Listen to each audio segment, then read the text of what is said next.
नमस्कार दोस्तों। इंसान की फितरत अजीब होती है। वो जिस चीज़ के पीछे पूरी जिंदगी भागता है, कभी कभी वही चीज़ उसकी मौत का कारण बन जाती है। आज की कहानी लालच की उस हद को दिखाती है जहां इंसान सोने यानी गोल्ड के चमकते टुकड़े के लिए अपनी इंसानियत, अपना सुकून और अंत में अपनी जान तक दांव पर लगा देता है। कहानी एक ऐसी दुनिया की है जो वीरान हो चुकी है। धूल, मिट्टी और बेहिसाब गर्मी, जहां पानी की कीमत खून से ज़्यादा है। दो मुसाफिर एक खटारा गाड़ी में रेगिस्तान के बीच से गुजर रहे हैं। उनका मकसद है एक बेहतर जगह की तलाश, लेकिन किस्मत को कुछ और ही मंजूर था। गाड़ी खराब होती है, गर्मी बढ़ती है और यहीं से शुरू होता है वो खेल जो अगले कुछ दिनों में उनकी ज़िंदगी बदल देगा। सफ़र के दौरान गाड़ी रुकती है। गर्मी इतनी ज़्यादा है कि सांस लेना मुश्किल है। हमारा मेन कैरेक्टर यानी हीरो ज़मीन पर बैठता है और अनजाने में उसका हाथ एक पत्थर पर पड़ता है। वो उस पर जमी धूल साफ करता है। सूरज की किरण पड़ते ही वो पत्थर चमक उठता है। उसे अपनी आंखों पर यकीन नहीं होता। वो अपने साथी को बुलाता है। वो पत्थर नहीं बल्कि ठोस शुद्ध सोना है, एक बहुत बड़ी सोने की चट्टान जो सदियों से इस रेगिस्तान की रेत में दबी हुई थी। दोनों की आंखों में चमक आ जाती है। ये इतना सोना है कि उनकी आने वाली 7 पुश्तें राज कर सकती हैं। वो डरते भी हैं कि कहीं ये नकली ना हो। वो अपना लाइटर निकालते हैं, आग जलाकर उसे परखते हैं, लेकिन सोना काला नहीं पड़ता, वो असली है। खुशी के मारे वो पागल हो जाते हैं। वो फावड़े और कुदाल निकालते हैं और खुदाई शुरू कर देते हैं। घंटों बीत जाते हैं, पसीना पानी की तरह बह रहा है, लेकिन वो उस चट्टान का अंत नहीं ढूंढ पाते। वो चट्टान किसी विशाल हिमखंड यानी आइसबर्ग की तरह थी, ऊपर छोटी लेकिन ज़मीन के नीचे पहाड़ जितनी बड़ी।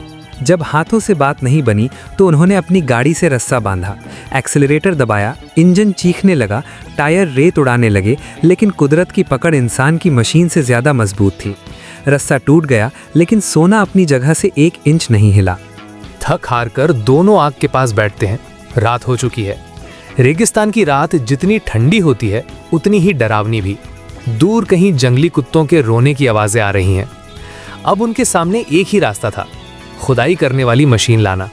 साथी ने नक्शा और हिसाब लगाया। पास का शहर यहाँ से पूरब की ओर है। जाने में 2 दिन, मशीन ढूंढने में 1 दिन और वापस आने में 2 दिन।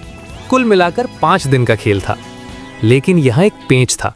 सोने को अकेला नहीं छोड़ा जा सकता, कोई तो यहाँ रुकना चाहिए। साथी ने कहा, मैं रेगिस्तान को बेहतर जानता हूँ, मैं रुकता हूँ। लेकिन हमारे हीरो को उस पर भरोसा नहीं था। सोने का लालच रिश्तों और भरोसे को खा चुका था। हीरो ने कहा, नहीं, ये मैंने ढूंढा है, मैं यहाँ रुकूंगा।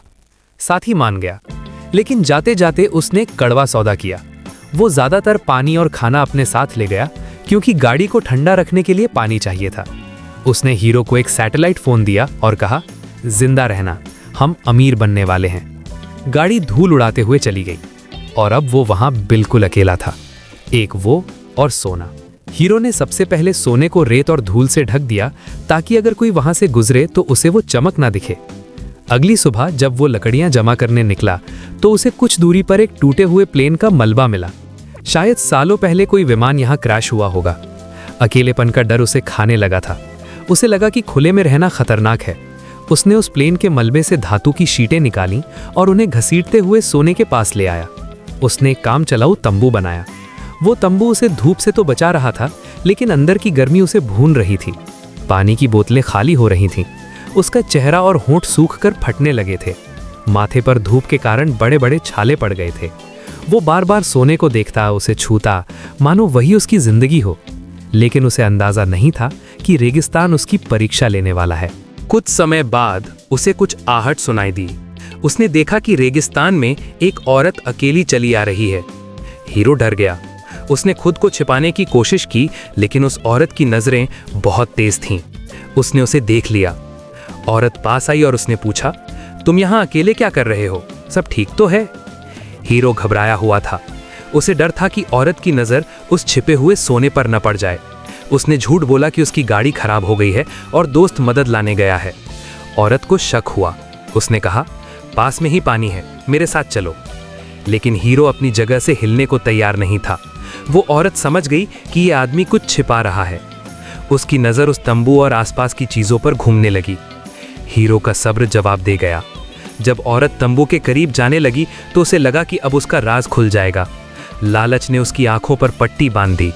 उसने पास पड़ी एक भारी लकड़ी उठाई और पीछे से उस औरत के सिर पर जोरदार वार किया। औरत वहीं ढेर हो गई। एक पल की खामोशी और फिर उसे एहसास हुआ कि उसने क्या कर दिया। वो एक कातिल बन चुका था। डर के मारे उसने आनन फानन में एक गड्ढा खोदा और लाश को दफना दिया। लेकिन रेगिस्तान अपने राज इतनी आसानी से नहीं छिपाता। रात को जंगली कुत्ते आए। उन्होंने लाश को जमीन से खोद निकाला। हीरो को मजबूरी में उन कुत्तों को भगाना पड़ा और उस लाश को जलाना पड़ा ताकि कोई सबूत न बचे। अब वो न केवल शारीरिक रूप से टूट रहा था बल्कि मानसिक रूप से भी पागल हो रहा था। हालात बद से बदतर होते जा रहे थे। सैटेलाइट फोन पर साथी की आवाज आई, लेकिन खबर बुरी थी। गाड़ी खराब हो गई है, मुझे और वक्त लगेगा। हीरो चिल्लाया, मेरे पास पानी नहीं है, मैं यहाँ मर जाऊंगा। लेकिन कोई सुनने वाला नहीं था। तभी क्षितिज पर एक काली दीवार उठती दिखाई दी। वो एक विशाल रेतीला तूफान था। कुछ ही पलों में तूफान ने उसे घेर लिया।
एक सूखी हुई नुकीली लकड़ी उसके पेट में घुस गई।